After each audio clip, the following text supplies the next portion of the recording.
Kenapa setengah orang dia boleh tahan sakit, itu bergantung kepada pengalaman, tahu tak? Setengah orang dia dah 10 tahun sakit. Kalau yang baru-baru manja-manja sakit sikit pun tak boleh. Yang tu kalau kena arthritis, gout, kena sakit menses setiap bulan tu pun meraung-raung, betul tak? Tapi setengah orang tu kena sikit-sikit dengan pisau pun tak ada masalah.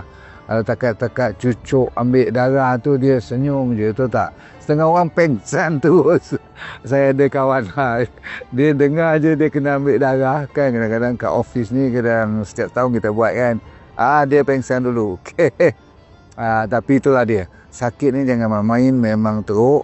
Sebab tu saya nak bagi 3 cara. Satu ialah jaga makan, jangan tinggi gula. Sebab insulin kalau tinggi, memang sakit lebih teruk. Nombor 2, kalau you tak exercise langsung, terutama sekali lepas makan pun tak mau gerak langsung, bahaya.